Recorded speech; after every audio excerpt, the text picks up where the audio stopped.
आज त्रिनिदा तीज के बाद दूसरा रविवार है। आज के ऑनलाइन रविवारी गिरजा आराधना में आप सबों का हार्दिक स्वागत है। आज की आराधना परमेश्वर के पवित्र वचन के आह्वान के साथ हम लोग आरंभ करेंगे। आह्वान वचन भजन संहिता भजन नंबर 9 1 और 2 पद। हे यहोवा परमेश्वर, मैं अपने पूर्ण मन से तेरा धन्यवाद करूंगा। मैं तेरे सब आश्चर्य कर्मों का वर्णन करूंगा। मैं तेरे कारण आनंदित और प्रफुल्लित होऊंगा। हे परम प्रधान, मैं तेरे नाम का भजन गाऊंगा। यहाँ तक आमीन।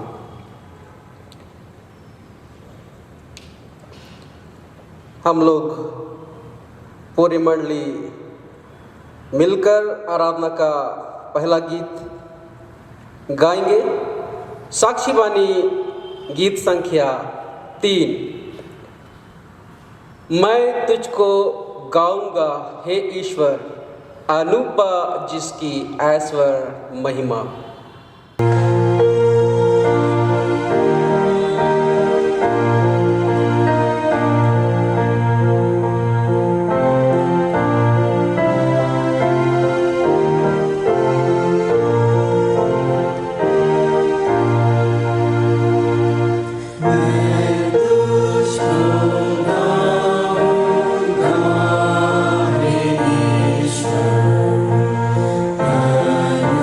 Anu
पिता और पुत्र और पवित्र आत्मा के नाम से आमीन।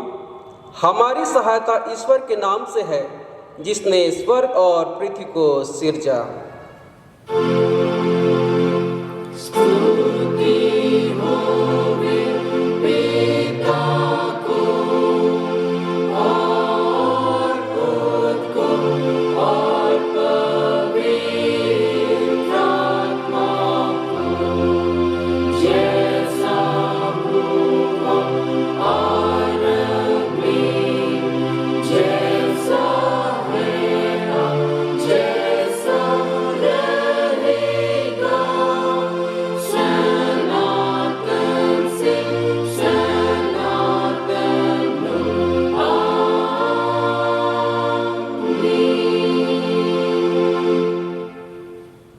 हम ईश्वर के सामने अपने पापों को दीनता से मान लें। हे सर्वशक्तिमान ईश्वर दयालु पिता, हम दीनता से अपने सब पाप और अपराधों को तेरे सम्मुख मान लेते हैं। तू अपने प्रिय पुत्र हमारे प्रभु यीशु ख्रिस्ट के कारण हम पर दया दृष्टि कर और हमारे सब पापों को क्षमा कर। आमीन।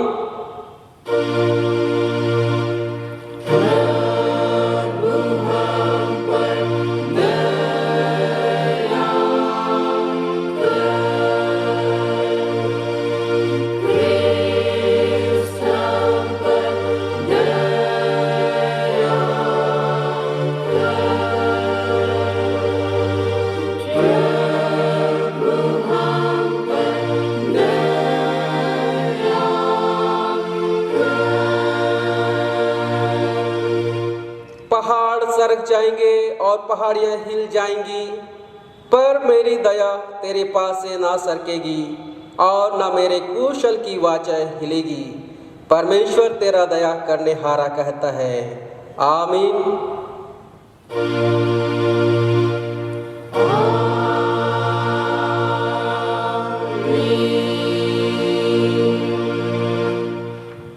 मंडली उठे, सबसे ऊंचे स्थान में ईश्वर का गुणानुवाद हो।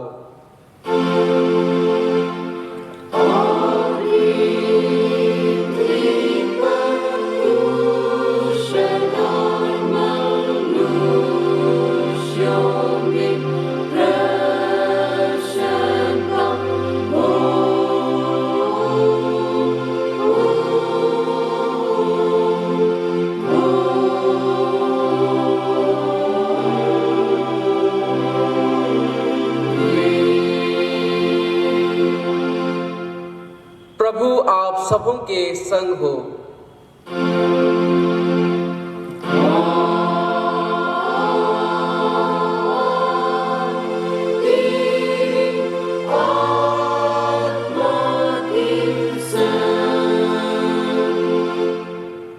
हम प्रार्थना करें। हे प्रिय प्रभु स्वर्गवासी पिता, हम तेरा धन्यवाद करते हैं कि तू अपनी कृपा से हमारा विनाश नहीं चाहता है, परंतु कि हम अपना मन तेरी ओर फिराए और बच जाएं। हम तेरी विनती करते हैं, अपना पवित्र आत्मा हमको दे कि वह प्रतिदिन हमारे मनों में सच्चा पश्चाताप उत्पन्न करे, हमारे हृदयों में पाप क्षमा और अनंत जीवन की लालसा जन्मे, और तेरी अपार कृपा को विश्वास में ग्रहण करने और उसमें स्थिर रहने के लिए हमको सामर्थ्य दे। हर प्रकार की परीक्षा में हमको संभाल कि जिससे अनुग्रह के द्वारा अंत में परम सुखी हो जाए, हमारे प्रभु यीशु ख्रीष्ट के कारण। आमीन।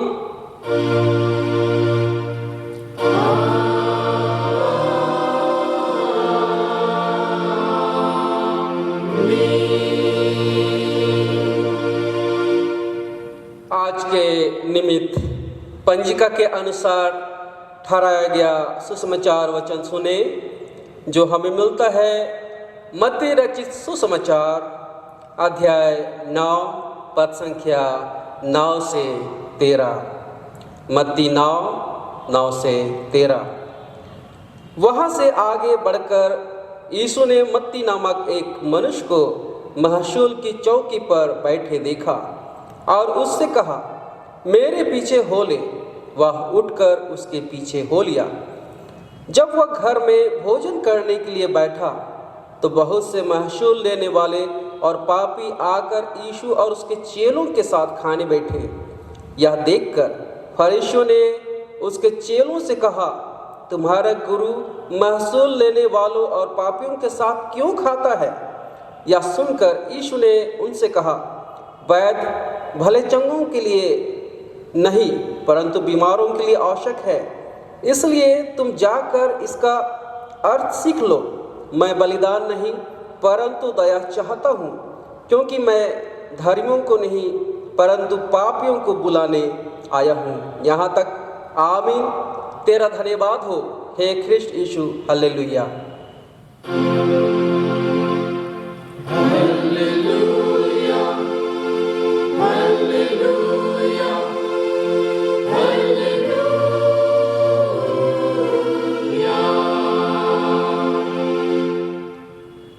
अब हम समस्त क्रिस्तियानी कलीसिया के संग अपना महापवित्र विश्वास मान लेके यूं कहें, मैं विश्वास करता हूँ परमेश्वर पिता पर, जो स्वर्ग और पृथ्वी का सर्वशक्तिमान सृजनहार है, और उसके इकलौते पुत्र अपने प्रभु यीशु ख्रिस्ट पर, जो पवित्र आत्मा से गर्भ में आया, कुंवारी मरियम से उत्पन्न हुआ, पांतुस पिलातुस की आज्ञा से दुख उठाया, क्रूस पर चढ़ाया गया, मर गया और गाड़ा गया, पाताल में उतरा, तीसरे दिन मृतकों में से जी उठा, स्वर्ग पर चढ़ गया और परमेश्वर सर्वशक्तिमान पिता के दाहिने हाथ बैठा है, जहाँ से वह जीवितों और मृतकों का विचार करने को फिर आएगा।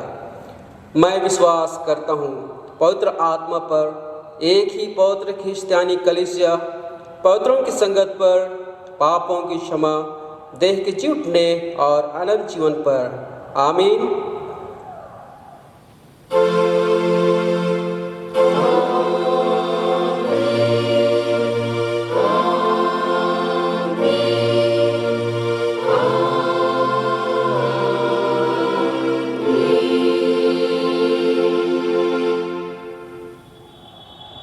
मंडली बैठ जाए।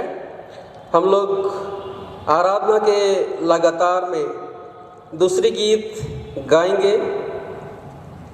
साक्षीवाणी गीत संख्या 112। जन से पापी दुराचारा, धर्म विमुख और ख्रिस्ट विरुद्ध।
Church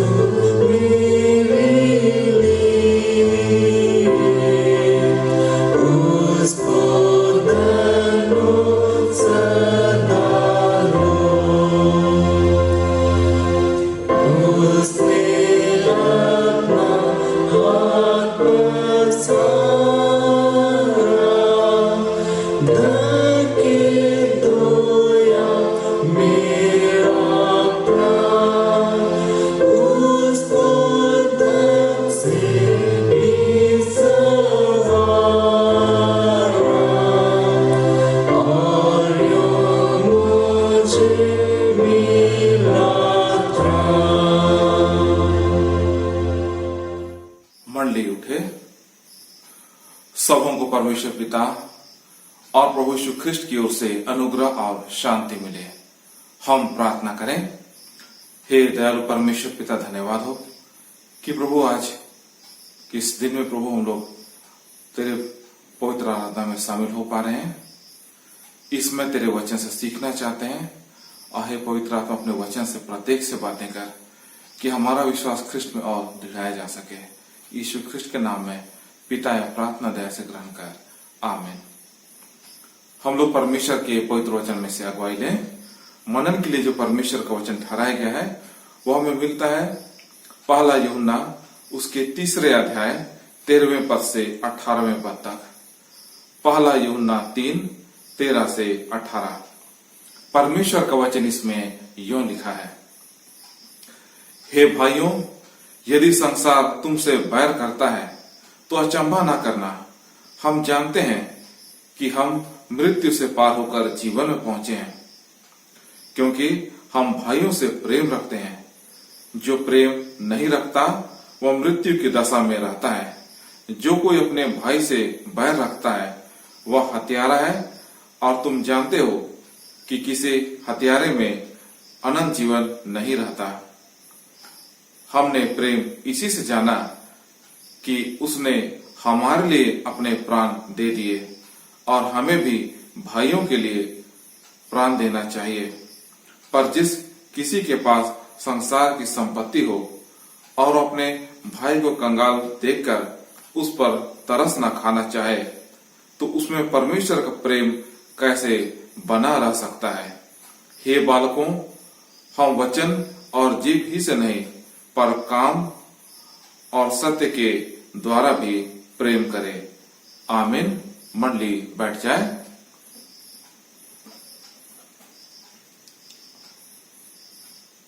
ख्रिस्ट यीशु में प्यारे माता पिता, प्यारे भाई बहनों, प्यारे बच्चों, परमेश्वर प्रेम है और परमेश्वर चाहता है कि उसके स्वभाव में हम लोग सभी कोई बढ़ते चले जाएं। और इसमें जिस प्रेम की चर्चा की गई यहां पर वह है कि एक दूसरे के प्रति प्रेम करने की बातें यहां भाइयों बोलकर वर्णन किया गया है। उसमें के समझ के अनुसार कलीसिया में या आरंभिक दिनों में प्रयुक्त शब्द था। उसका अर्थ था कि कलीसिया के हर एक जन, और यहां पर स्पष्ट रूप से दर्शाया गया है कि हम एक दूसरे से प्रेम करें। और प्रेम केवल विचारों या बोली तक नहीं परंतु व्यावहारिक रूप से भी होना चाहिए। परमेश्वर ने हमें ऐसा ही बनाया है कि हम दूसरों के प्रति प्रेम रखें और इसमें बढ़ते चले जाएं। प्रभु यीशु मसीह से एक सवाल पूछा गया था, और वह सवाल था कि सबसे बड़ी आज्ञा कौन सी है। इस्राएलियों के धार्मिक व्यवस्थापक ने यह सवाल पूछा था और प्रभु यीशु मसीह ने उसका उत्तर दिया। मत्ती उसके 22वें अध्याय में वर्णन किया गया है। और यीशु ने कहा, तू अपने परमेश्वर से सारे मन, सारे बल और सारे शक्ति के साथ प्रेम रखना, और अपने पड़ोसी के साथ अपने समान प्रेम रखना। तो ये आज्ञाएं परमेश्वर हमारे लिए दिया है कि हम इसमें बढ़ते चले जाएं। तो जब हम ख्रिस्ट यीशु में होकर जीवन व्यतीत करते हैं तो परमेश्वर चाहता है कि यह स्वभाव हर एक के अंदर आ जाए। पौलुस प्रेरित के जीवन का उदाहरण फिर से ध्यान करें। जब वह दमिश्क के मार्ग पर कलीसिया को सताने के लिए जा रहा था, प्रेरितों का 9वां अध्याय वर्णन किया गया है। लिखा हुआ है कि पुनरुत्थित यीशु जो पिता के दाहिनी ओर बैठा है उसने सब सुना। उसने रोशनी का अनुभव किया और वह गिर गया, और उसे जो सब सुनाई दिया वह यह था कि हे साउल तू मुझे क्यों सताता है। उसके उत्तर में पौलुस, जो कि साउल के नाम से भी जाना गया था, उसने जवाब दिया, हे प्रभु तू कौन है। और परिचय इस प्रकार मिला, मैं यीशु हूं जिसे तू सता रहा है। उसके बाद की घटनाओं को हम पाते हैं कि पौलुस अंधा हो गया और उसे उसके हाथ पकड़ के उसे दमिश्क ले जाया गया। वहां पर वह रहा और लिखा हुआ है कि एक व्यक्ति हनाया वहां पहुंचा जो कि यीशु के द्वारा दर्शन पाकर वहां पहुंचा था और उसने चंगाई की घोषणा की और उसने कहा कि हे भाई साउल, यीशु जिसे तूने देखा था उसने मुझे भेजा कि तू दृष्टि पाए। और जब उसने चंगाई की घोषणा की और उस पर हाथ रखा तब पौलुस चंगा हो गया। पौलुस ने चंगाई प्राप्त किया यीशु का, लेकिन प्रभु यीशु मसीह ने उसके लिए और क्या प्रबंध किया कि वह सीधे रूप से उसी दर्शन में नहीं वरन एक दूसरे व्यक्ति के द्वारा चंगाई प्राप्त करें। इस बड़े रहस्य में हमारे लिए बहुत बड़ी शिक्षा की बातें हैं। परमेश्वर पौलुस को चंगाई दिया, लेकिन एक दूसरे व्यक्ति के द्वारा वह पहुंचाया गया उस चंगाई को, इसलिए कि परमेश्वर पौलुस को यह अनुभव देना चाहता था कि तू परमेश्वर से सारे मन बल शक्ति से प्रेम रखना, अर्थात मुझसे प्रेम रखना, त्रिएक परमेश्वर से, और अपने पड़ोसियों के साथ, अपने लोगों के साथ, हर एक के साथ अपने समान प्रेम रखना। पौलुस अपने गवाही में भी बताता है कि वह परमेश्वर की धुन में रहा करता था और जितना हो सके पूरी निष्ठा के साथ परमेश्वर को प्रसन्न करने का प्रयास करता था। परमेश्वर उसके इस कार्य को देखा था, परंतु कलीसिया के लिए और विशेष बात यह है कि हम एक दूसरे से भी प्रेम रखें। पौलुस प्रेरित को यीशु मसीह ने व्यवहारिक रूप से अनुभव देते हुए सिखाया कि एक दूसरे से किस प्रकार हमें प्रेम रखना है। यही बुलाहट परमेश्वर हम सबके जीवन पर भी दिया है और इसलिए जब हम ख्रिस्ट यीशु में होकर जीवन व्यतीत करते हैं तो परमेश्वर पवित्र आत्मा हर एक ख्रिस्ट विश्वासी के अंदर में जो यीशु का स्वभाव है उसको डालता है और वह स्वभाव हमें प्रेरित करता है कि हम एक दूसरे से प्रेम रखें। और यह परमेश्वर हर एक क्रिश्चियन के अंदर में, हर एक वह व्यक्ति जो यीशु के इच्छा के अनुसार उसके मार्ग में बढ़ना चाहता है उसके अंदर वह डालता है और स्वाभाविक रीति से हमारे अंदर यह स्वभाव उत्पन्न होने लगता है। जिस प्रकार इन दिनों हम बरसात के प्रतीक्षा में है, भारत के कुछ क्षेत्र में आ चुका है मानसून और हम जानते हैं कि एक बीज में जब बारिश पानी पड़ती है और परिस्थिति अनुकूल होते हैं वह अंकुरित होता है। उसी प्रकार हर एक व्यक्ति जो यीशु में है उसके अंदर यह स्वाभाविक रीति से स्वभाव आएगा कि वह दूसरे से प्रेम करे और यही सुसमाचार है, गॉस्पेल है। ऐसा नहीं कि हम प्रयास करें कि हम एक दूसरे से प्रेम करें और कठिन परिश्रम में बढ़ते चले जाएं, ऐसा नहीं है, परंतु सुसमाचार यह गॉस्पेल हमारे लिए है कि परमेश्वर ने यह स्वभाव हर एक मसीहों के जीवन में सेंट में दे दिया है और यह स्वाभाविक रीति से प्रत्येक के अंदर में उत्पन्न हो रहा है। परंतु यदि हम अपने मन को कठोर कर लें और पवित्र आत्मा के विरोध में खड़े हो जाएं और उसको अपना कार्य हमारे जीवन पर करने ना दें तो हमारे अंदर यह स्वभाव उस रूप से उत्पन्न नहीं होता है। परंतु यदि हम कठोरता में रहे, दुष्टता को प्रिय जाने, तो हमारे अंदर में प्रेम नहीं परंतु बैर उत्पन्न होता चला जाएगा और बैर का जो लक्ष्य होता है और फल होता है वह मृत्यु की ओर ले जाता है। प्रभु यीशु मसीह ने हत्या के विषय में जो आज्ञा बताई थी और उसको वर्णन किया था पहाड़ी उपदेश में, वह इस प्रकार है। प्रभु यीशु मसीह ने इस प्रकार कहा, मत्ती 5वां अध्याय पद 21 से आगे में, तुम सुन चुके हो कि पूर्व काल के लोगों से कहा गया था हत्या ना करना, और जो कोई हत्या करेगा वह कचहरी के दंड की योग्य होगा। परंतु मैं तुमसे यह कहता हूं कि जो कोई अपने भाई पर क्रोध करेगा वह कचहरी के दंड की योग्य होगा, और जो कोई अपने भाई को निकम्मा कहेगा वह महासभा में दंड की योग्य होगा, और जो कोई कहे हे मूर्ख वह नरक के आग के दंड की योग्य होगा। इसलिए यदि तू अपनी भेंट वेदी पर लाए और वहां तू स्मरण करे कि तेरे भाई के मन में तेरे लिए कुछ विरोध है, तू अपनी भेंट वहीं वेदी के सामने छोड़ दे और जाकर पहले अपने भाई से मेल मिलाप कर और तब आकर अपनी भेंट चढ़ा।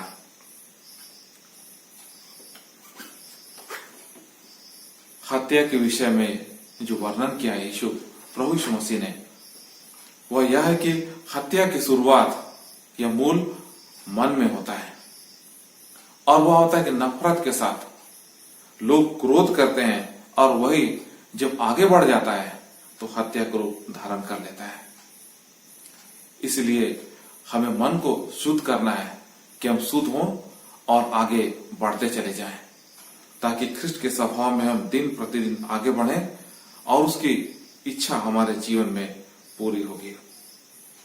यहां पर प्रभु यीशु मसीह ने कहा, यदि तू भेंट लाए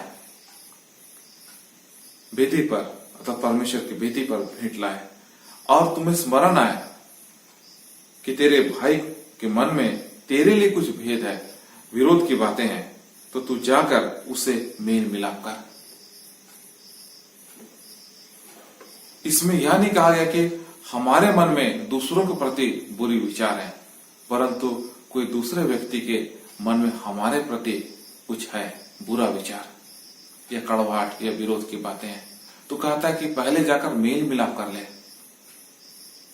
ईश्वर ने यह नहीं कहा कि जो बुरा करता है या सोच रहा है उसको छोड़कर दरकिनार होकर आगे बढ़े, वरन उससे मेल मिलाप कर ले। अर्थात मेल मिलाप जीवन की ओर हमें ले चलता है, परंतु यदि हम कड़वाहट मन में रखे, नफरत रखे, वह मृत्यु की ओर ले चलता है। आज के उपदेश वचन में कहा गया है कि हम व्यवहारिक रूप से प्रेम रखें, अर्थात यदि किसी के पास संसार की संपत्ति हो और वह अपने भाई को कंगाल देखकर उस पर तरस न खाना चाहे, तो उसमें परमेश्वर का प्रेम कैसे बना रह सकता है। परमेश्वर हमारे जीवन पर बहुत सारी चीजों को दिया है। संपत्ति अर्थात केवल दृश्य रूप से उस बात की नहीं, परंतु ज्ञान हो सकता है, सलाह हो सकता है और बहुत सारी बातें। अब परमेश्वर हमारे लिए अवसर खोलता है कि हम दूसरों को मदद करें, उनकी सहायता करें। जब हमारे लिए ऐसा अवसर खुलता है तो हमें अवश्य जो बन पड़े हमारे समझ के अनुसार, जो ठीक है उसके अनुसार हमें भलाई करते हुए मदद करना है। परंतु यदि हम ना करें तो परमेश्वर हमारे अंदर यह समझ देता है कि हमारे अंदर में कड़वाहट है, जिसके कारण दूसरों के साथ प्रेम नहीं कर पा रहे हैं, व्यवहारिक रूप से उन पर तरस नहीं खा रहे हैं। यदि हमारे जीवन पर ऐसी अवस्था आती है तो हमें समझना है कि हम जीवन की ओर नहीं परंतु उससे दूर भागते जा रहे हैं। यदि हमें ऐसा अनुभव होता है, हमें निश्चय प्रभु के सम्मुख आना है और अपने पापों को मानना है, मन फिराना है और आगे बढ़ना है कि ख्रिस्ट के स्वभाव में बढ़ते चले जाएं। यहां पर तरस की बातें कही गई है, अर्थात यदि हमारे जीवन पर ऐसा कुछ अनुभव हो जिससे हम किसी को दुख में या मुसीबत में देखें, तो हमारे अंदर में स्वाभाविक रीति से तरस उत्पन्न होता है, क्योंकि पवित्र आत्मा जो ख्रिस्ट का स्वभाव है हर एक मसीह के जीवन पर डालता है। अपने आप को हमें टटोल कर देखना है, क्या सचमुच हमारे अंदर तरस उत्पन्न हो रहा है या फिर उत्पन्न होने की स्थिति आती है लेकिन हम मन कठोर कर ले रहे हैं। परमेश्वर हर एक के अंदर में अपने बेटे यीशु का स्वभाव उत्पन्न करा रहा है और उसमें क्या है कि हम एक दूसरे से प्रेम रखें। प्रभु यीशु मसीह जिस रात वह पकड़वाया गया, अंतिम बिहारी के समय उसने आज्ञा दी और कहा कि मैं तुम्हें एक नई आज्ञा देता हूं कि तुम आपस में प्रेम करो, जिससे लोग जानेंगे कि तुम मेरे चेले हो। यीशु ने कहा जैसा मैंने तुमसे प्रेम किया तुम भी एक दूसरे से प्रेम करो।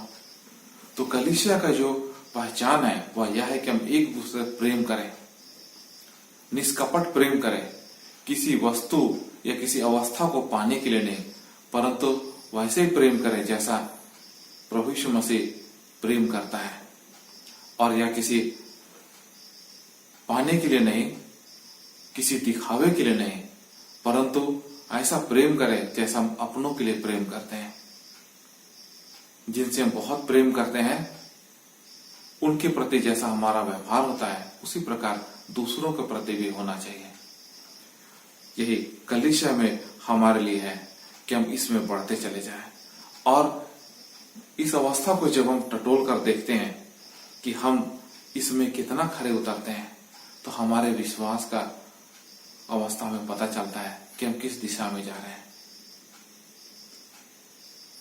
यह प्रेम जिसकी चर्चा यहां की गई है कि दूसरे को मदद करना है, यह कर्म की ओर नहीं दिखा रहा है कि हम दूसरों को मदद करें और करते चले जाएं और परमेश्वर की नजर में धर्मी ठहर जाए, उसकी बात नहीं कही गई, परंतु कहा गया है कि हम दूसरों के प्रति तरस रखें।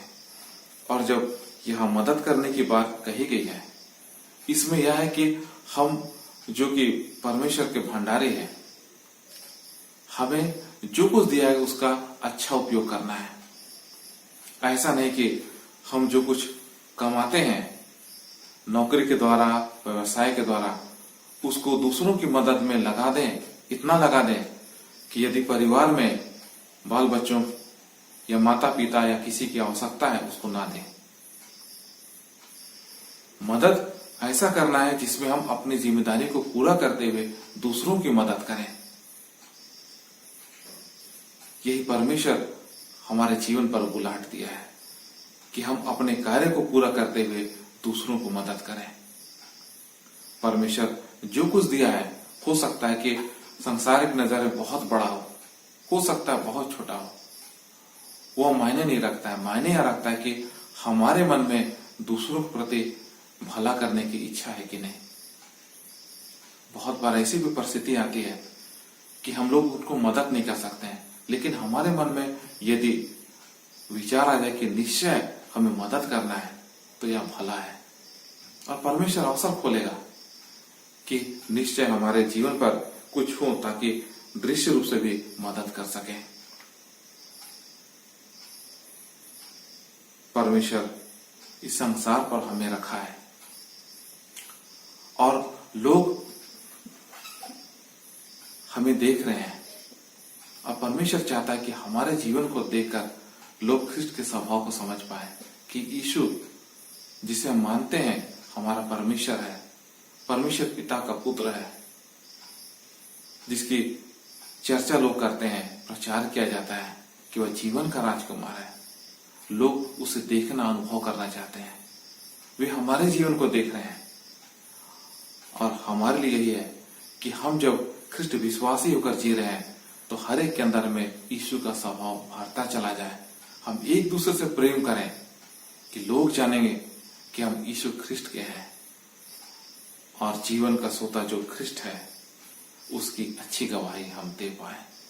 परमेश्वर इन वचनों के द्वारा हम सबों को बहुत आयत की आशीष दे। आमीन। हम प्रार्थना करें। हे दयालु परमेश्वर पिता, धन्यवाद हो कि प्रभु तूने अपनी पवित्र बुलाहट हमारे जीवन पर दिया है। पिता, जो कुछ तूने दिया है वह अनमोल है। संसार की नजर में यह बहुत कम है, यह ज्यादा है। हमारे लिए यह बड़ी बात नहीं है प्रभु। बड़ी बात यह है कि तूने हमारे लिए ऐसा प्रबंध कर दिया है कि हमारे जीवन पर बहुत कुछ है, क्योंकि तूने इसे हमारे जीवन पर दिया है हमारे भले के लिए। हे पिता, हमारे लिए जब अवसर खुलता है दूसरों की मदद करने का, हे पिता उसमें सहायता कर कि हम अपनी अवस्था को समझ पाए कि हमारे अंदर में दूसरों के प्रति तरस उत्पन्न होता है कि नहीं, और यदि प्रभु हमारे लिए संसाधन का प्रबंध है तो हमें ले चल कि हम वैवाहिक रूप से अपने प्रेम को प्रकट कर सके। पिता, इसमें तू हमारी सहायता कर। यह प्रार्थना पिता हम ख्रिस्ट यीशु के नाम से मांगते हैं, सुन और दया से स्वर्ग राज में ग्रहण कर। आमीन।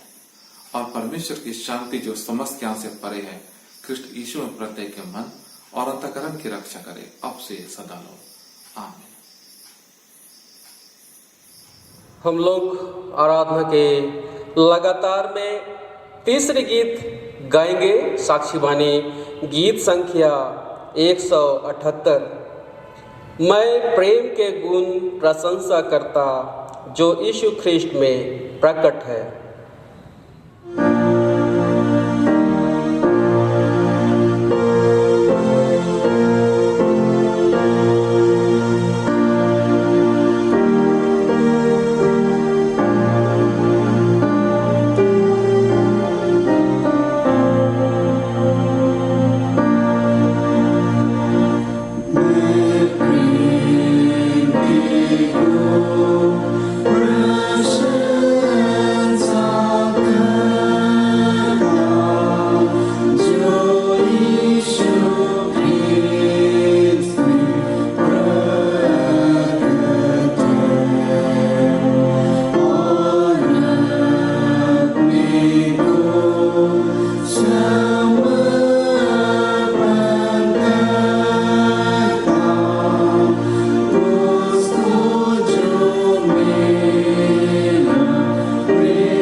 उठे।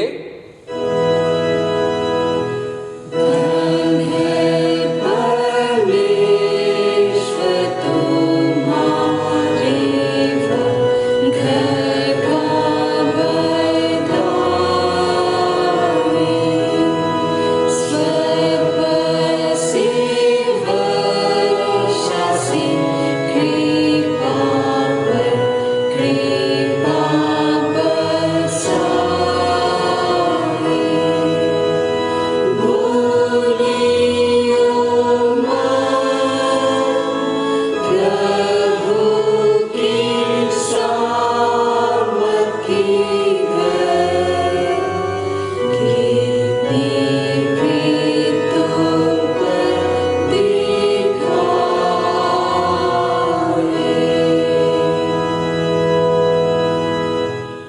आइए हम सारी बातों के लिए अंतिम प्रार्थना करें। हे प्रभु परमेश्वर स्वर्गवासी पिता, हम तेरी विनती करते हैं, अपने ख्रिस्तानी कलीसिया और उसके सेवकों की अगुवाई कर कि वे तेरे वचन के निर्मल उपदेश में ठहरे, जिससे सच विश्वास और प्रेम हम में बढ़े और दृढ़ाया जाए। हे प्रभु, भारत रिपब्लिक के हमारे प्रेसिडेंट, इस प्रांत के गवर्नर, राजकीय सभाओं और मंत्रिमंडलों, सब न्यायियों और हाकिमों और सब राज कर्मचारियों को आशीष दे और उनकी अगुवाई कर कि वे न्याय और धर्म से देश की सेवा करें और हम कुशल चैन से सारी भक्ति और गंभीरता से काल बिताएं।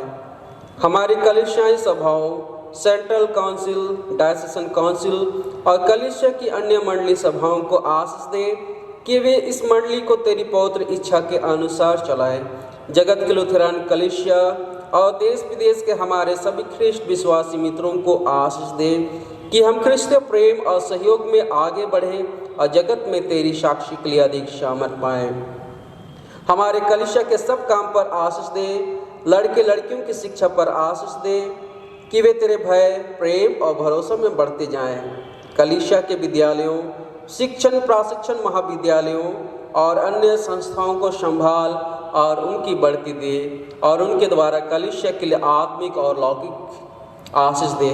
खेतीबाड़ी और हर एक काम उद्यम को सफल कर, जिससे हर कोई सुविवेक से तेरे आगे चले और अपनी जीविका पाए। अपनी कृपा से उन सबों पर दृष्टि कर जो कंगालपन, रोग और नाना प्रकार की शकेती और दुख में है, उनको शांति दे। पिता, इस समय हम प्रार्थना करते हैं, बहुत सारे परिवारों में बहुत सारे लोग तेरी ईश्वरीय बुलाहट को सुन करके पुनरुत्थान की आशा लिए इस संसार से विदा हो गए। पिता, हम उनके लिए तुझको लाखों लाख धन्यवाद करते हैं। प्रभु, संसार में तूने सबों को भेजा और संसार में तूने सबों को अगुवाई किया और सबों का हाथ पकड़ करके जीवन की यात्रा में ले लिए चला। प्रभु, उनका समय पूरा हुआ और तूने उनको अपने पास बुला लिया। प्यारे पिता परमेश्वर, उनके परिवार में लोग शोक से भरे हैं। तुझसे प्रार्थना करते हैं कि तू अपनी अद्भुत शांति उनके बीच में प्रदान कर और उनके परिवार में जो क्षति हुई है, प्रभु, उन क्षतियों को तू ही पूरा कर। हर एक परिस्थिति को तू संभाल ले और उन शोकित परिवारों के जीवनों की तू रक्षा कर। प्रार्थना करते हैं, जितने लोग कोरोना से चंगाई प्राप्त किए हैं, उनके लिए प्रभु हम तुझको हृदय से लाखों धन्यवाद करते हैं कि प्रभु तूने उनको अकेला नहीं छोड़ा।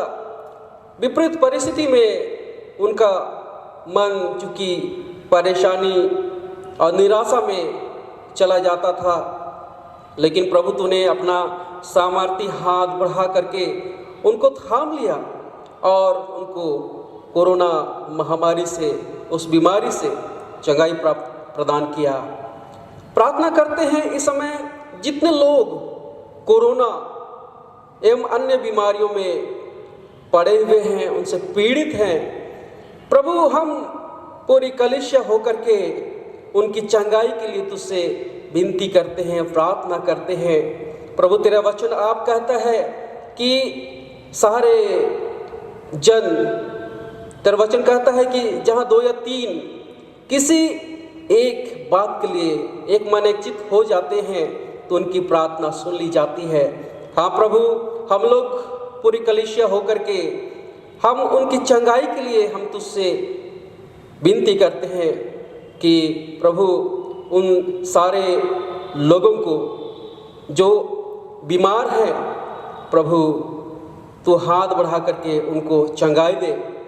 हम पाते हैं कि जब तू इस संसार में था, बहुत सारे लोग विभिन्न प्रकार के बीमारों को तेरे पास लाते थे कि इस आशा से कि वे तेरे पास से खाली हाथ नहीं लौटेंगे। और सचमुच में प्रभु तू उनके जीवन को आनंद और खुशी से भर देता था, क्योंकि सारे लोग जो बीमारी हालत में तेरे पास जाते थे, सब लोग पूरी रीति से चंगाई प्राप्त करते थे। और प्रभु वही चंगाई आज के समय में हमारे कलीसिया के सभी भाई बहनों को चाहिए। प्यारे पिता, तू अनुग्रह कर अपनी बड़ी दया सबों के जीवन में प्रदान कर और सबों के जीवन से तू अपनी महिमा को प्रकट कर। प्रार्थना करते हैं प्रभु, ऐसे विपरीत परिस्थिति में किसी भी परिवार में आवश्यक वस्तु की कमी ना होने पाए, वरन तेरी अगुवाई में तेरी सहायता से सारी वस्तुओं की भरपाई होने पाए। प्यारे पिता परमेश्वर, इस समय हम प्रार्थना करते हैं कि सरकार के द्वारा से जो भी सुझाव दिए गए हैं होने दे, उसका अच्छा प्रतिफल हम सबों के जीवन को दिखाई देने पड़े। प्यारे पिता परमेश्वर, इस समय हम प्रार्थना करते हैं आज के ऑनलाइन गिरजा आराधना में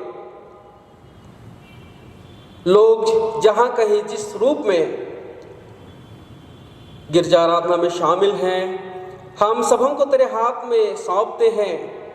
सबों की शुद्धि ले, सबों पर दृष्टि कर और सबों को सुरक्षित रख।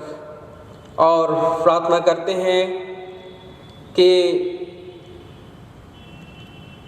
सबों ने अपने मन खोल करके अपने हृदय का दान तुझको अर्पित किया है। सभी दानदाताओं को हम तेरे हाथ में सौंपते हैं। सबों के जीवन में तूने उत्तम उत्तम आशीषें प्रदान की है और सब लोग प्रभु जब तेरी संगति में आते हैं तो धन्यवाद भेंट तुझको अर्पित करते हैं। सबों के धन्यवादी मन हृदय की भेंट को ग्रहण कर सबों को आशीष और सुरक्षा से तू भर दे और सारे दानों को हम तेरे हाथ में सौंपते हैं। उस पर तू अपनी स्वर्गीय आशीष से उंडेल, ताकि ये दान तेरी कलीसिया के बढ़ती में इस्तेमाल किए जाए, जिससे तेरी कलीसिया बढ़े, फले और फूले और प्रभु तुझको ही महिमा मिलने पाए। पिता, इस समय प्रार्थना करते हैं हमारे कलीसिया के सब भाई बहनों की रक्षा कर जो दूसरे देशों में चले गए हैं, कि वे सब जोखिम और परीक्षाओं में विश्वासी ठहरे।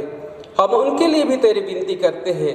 जो मंडली से निकाले गए व उलट हुए हैं, उन पर दया कर कि वे सच्चे पश्चाताप से तेरी ओर फिरे। सब मनुष्यों का त्राणी ठहर और उन पर जो अंधेरे में बैठे हैं मुक्ति का उजाला प्रकाश कर। हमको आपस्तापी मृत्यु से बचा और अंत में अपने प्रिय पुत्र हमारे प्रभु यीशु ख्रीष्ट के द्वारा स्वर्ग राज में ग्रहण कर।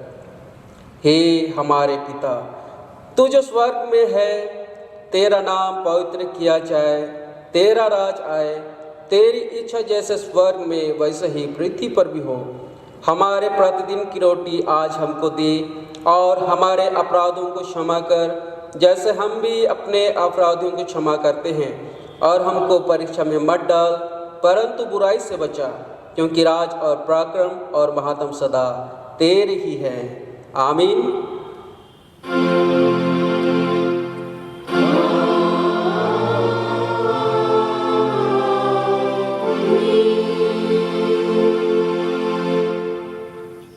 त्रिएक परमेश्वर का आशीर्वाद विश्वासी और दीन मन से ग्रहण करें। परमेश्वर तुझे आशीष देवे और तेरी रक्षा करे। परमेश्वर अपना मुख तुझे प्रकाश करे और तुझ पर अनुग्रह करे। परमेश्वर अपना मुख तुझे प्रकाश करे और तुझे अपना कुशल देवे। आमीन।